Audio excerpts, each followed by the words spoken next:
গুরু নানক হচ্ছে শিখ ধর্মের প্রতিষ্ঠাতা এবং একজন আধ্যাত্মিক পুরুষ। গুরু নানকের জীবন ছিল নানা ধরনের অলৌকিকতায় পরিপূর্ণ। ঠিক এমনই একটি অলৌকিক ঘটনা হচ্ছে গুরু নানকের ঈশ্বর দর্শন। গুরু নানক নদীতে নিখোঁজ হয়ে ঈশ্বর দর্শন করেছিলেন। আজকে আমরা গুরু নানকের সেই অলৌকিক ঘটনাটি জানব। সময়টা ছিল 1499 সাল। গুরু নানকের বয়স তখন মাত্র 30 বছর। তিনি তখন সুলতানপুরের রাজভাণ্ডারে কাজ করতেন। প্রতিদিনের মতোই তিনি ভোরে ঘুম থেকে উঠে ঈশ্বরের নাম জপ করে নদীতে স্নান করতে গেলেন। গুরু নানক কালীবই নদীতে স্নান করতে গেলেন। এই কালীবই নদীটি বেন নদী নামেও পরিচিত। স্নানের সময় হঠাৎ করে তিনি জলে ডুবে গেলেন। বহুক্ষণ ধরে তিনি জল থেকে উঠলেন না। কেউই তাকে দেখতে পেল না। আশেপাশের লোকজন চিৎকার করে উঠল। সবাই বলতে লাগলো, নানক জলে ডুবে গেছে, নানক জলে ডুবে গেছে। অনেকে নদীতে ঝাঁপিয়ে পড়ল। কেউ নানককে খুঁজে পেল না। তারপর নদীতে জাল ফেলা হলো, কিন্তু কোথাও তার দেহের কোনো চিহ্ন নেই। সকলে মনে করলো তিনি হয়তো নদীর স্রোতে ভেসে গেছেন, হয়তোবা মারা গেছেন। পুরো সুলতানপুর শহর শোকে বিহ্বল হয়ে গেল।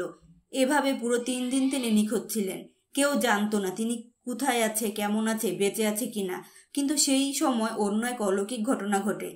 এই সময় গুরু নানক জলে হারিয়ে যাননি, বরং তিনি প্রবেশ করেন এক গভীর আধ্যাত্মিক জগতে। ঈশ্বরের সরাসরি সংস্পর্শে আসেন তিনি। তার আত্মা ঈশ্বরের সঙ্গে মিলিত হয়। তিনি ঈশ্বরের কাছ থেকে আদেশ পান তিনি যেন পৃথিবীতে ফিরে যান এবং সবাইকে বলে ঈশ্বর এক এবং অদ্বিতীয়। গুরু নানকের মনে তখন এক গভীর সত্য উদিত হয়, না কেউ হিন্দু, না কেউ মুসলমান, অর্থাৎ মানুষে মানুষে কোনো ভেদাভেদ নেই। ঈশ্বরের দৃষ্টিতে সবাই সমান। ধর্ম, জাতি, বর্ণ এসব বাহ্যিক পরিচয়, আসল পরিচয় আমরা সবাই মানুষ। 3 দিন পর সকলে অবাক হয়ে দেখে নদীর ধারে গুরু নানক ধ্যানমগ্ন হয়ে বসে আছেন, এক জ্যোতির্ময় দীপ্তি নিয়ে। তিনি যেন ঈশ্বরের আলো নিয়ে ফিরে এসেছেন। তাকে দেখে লোকজন বিস্ময়ে হতবাক। তারা জিজ্ঞেস করল, তুমি কোথায় ছিলে? গুরু নানক তখন শান্ত কণ্ঠে বললেন, আমি পরম ঈশ্বরের কাছে গিয়েছিলাম। তিনি আমাকে সত্যের বার্তা দিয়েছেন।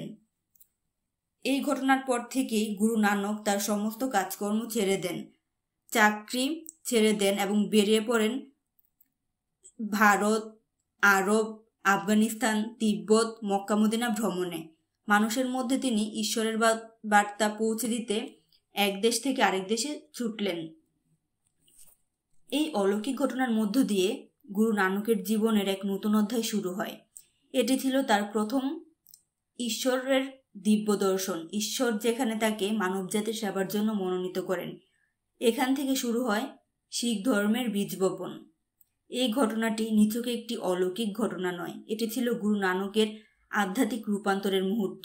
এই মুহূর্তেই তিনি হয়ে উঠেছিলেন মানবতার পথপ্রদর্শক। তার বার্তা ছিল স্পষ্ট, ঈশ্বর এক, সে সকলের মধ্যে বিরাজমান, তাই সকল মানুষই সমান। ধন্যবাদ। আপনিও যদি ঈশ্বরের ভক্ত হয়ে থাকেন এবং মানুষ হয়ে থাকেন, তাহলে আশেপাশে সকল মানুষকে ভালোবাসবেন। জাতি, ধর্ম, বর্ণ নির্বিশেষে সকলকে আপন করে নেবেন। আর আমাদের আজকের গল্পটি যদি ভালো লাগে অবশ্যই সাবস্ক্রাইব করবেন।